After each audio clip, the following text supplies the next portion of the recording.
Welcome back, fight fans. Welcome the fuck back. Let's just dig right into it. Caleb Plant defeats Jose Uzcategui by unanimous decision. It was an amazing action-packed fight. Basically, starting out the fight, Caleb Plant comes in, gets 2 knockdowns, and pretty much wins at least the first 8 rounds, plus the 2 knockdowns on Jose Uzcategui. And towards the end of the fight, after the 8th round, Jose Uzcategui looks like he hurt Caleb Plant in the 9th round, hit him with a good shot, but Caleb Plant didn't go down. He stayed on his feet. It was a very exciting fight. It looks like Caleb Plant did wear down the stretch. He was very tired in the 9th, 10th, 11th, and 12th rounds.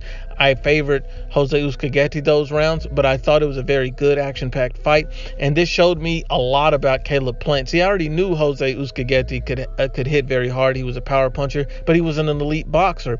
But on the other hand, I knew that Caleb Plant was an elite level. I knew that he was a very good boxer. I didn't know if he was an elite level boxer, and this showed me that he can come in there, win a world title, and he's more of a proven fighter now. I wouldn't call him an elite level boxer, but I would call him a very good boxer, and now he's a proven world champion. I have to give him all the credit in the world. Caleb Plant put on a display and pretty much outclassed and destroyed Jose Uzcategui for the first 8 rounds, especially dropping him twice. If Caleb Plant wouldn't have got gassed at the end of the fight, I think Caleb Plant could have stopped Jose Uzcategui because he was hitting him clean with flush shots after flush shots. His game plan was immaculate from the beginning, because if you looked, he started peppering him with the jab, worked the body early, and that just opened up everything for him. Jose Uzcategui looked visibly hurt as far as at certain parts when he dropped and when he got hit with big shots.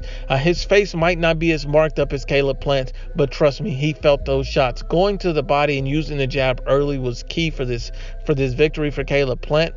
And looking at this fight, it reminds me of, you got to understand that skills beat the boxer 99% of the time. Beat the big puncher 99% of the time. And when you look at this fight, you look at a guy that can hit, and he's a big, strong, physical guy, has a very strong punch. And Jose Uzcategui, compared to a guy who's a natural, pure boxer. And the only reason I didn't pick Caleb Plant initially for the win, because he was unproven. But when you look at Jose Uzcategui, I had to go with him because I felt like he was the more proven fighter at this point in his career. But I gave Caleb Plant a chance because I thought that if he came to fight, he could secure the win, which he did. And I think that looking forward, I think that Caleb Plant is going to be a force to be reckoned with at 168. And you have a lot of favorable matchups for him because he can box so well that I think a Gilberto Ramirez, David Benavidez, even a Canelo Alvarez would all be exciting fights with Caleb Plant. I think Caleb Plant, we're not going to elevate him to a new level, but we have to give him respect and say that he's a proven world champion. He has top-notch boxing skills, and he's on his way. Another signature win under his belt, if he gets one against one of those big names, he would have to be considered an elite level fighter. He's not there quite yet, but he's on his way. His skills that he displayed tonight, where he completely outclassed Jose Uzcategui, was phenomenal. I also think that he displayed power and showed that he has pop in his shots, and he started sitting down on his shots in the first 8 rounds. Now, a few things that he has to correct going forward if he wants to remain champion and compete at the level of the Benavidez, of the Gilberto Ramirez. If he want to compete at the level against those guys, against what he has to do is a Callum Smith. If he wants to compete at the level of these guys, he has to work on his conditioning more. I understand that all that movement and getting hit, it's going to wear you down over the rounds, and you can't gas out at about the 9th round, because that's when the fight started to change. And if Jose Uzcategui was, a better boxer, he could have hurt and stopped Plant, but he wasn't.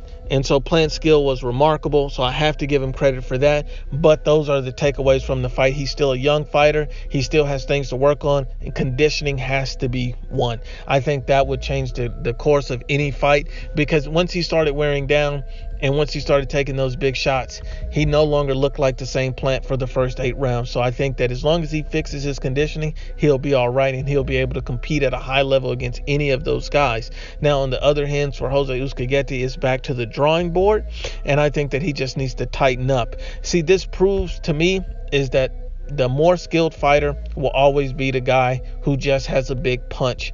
Sometimes people rely too much on the big fighter compared to the guy who's just a great boxer. And this reminds me and brings me back to Mikey Garcia versus Errol Spence Jr. If you look at Errol Spence Jr., he's a straight up and down fighter. He's only fought guys who have a similar style, that like to get in the pocket, that like to bang. And even if you look at it like this, and I'll explain it. Mikey Garcia has an elite level boxing skill. So when you look at this, you use an elite level boxer versus a guy who has one style, who's one dimensional. It will show you what they can do. And I think that this result will be similar to the Mikey Errol Spence fight, because if you look at the types of styles, if you look at the types of fighters these guys is very similar. Errol Spence is not an elite level boxer. He's never shown that level of skill, and the same as Jose Uzcategui. So you have to respect both of these guys and their boxing ability, and you have to always go back to that same philosophy. A great boxer will beat a guy who only has power and size. Power and size is not everything in boxing. It's called boxing for a reason. It's a chess match, and as long as you're conditioned and prepared well, it will make a huge difference. A lot of guys are criticizing Mikey Garcia for the snack program, but Caleb Plant is a part of the snack program. You have to be honest and unbiased when you assess these fights, and these are striking similarities that show us what's to come. Once again, unbiased as always, it's the IBFP. Please share, like, and you must absolutely subscribe.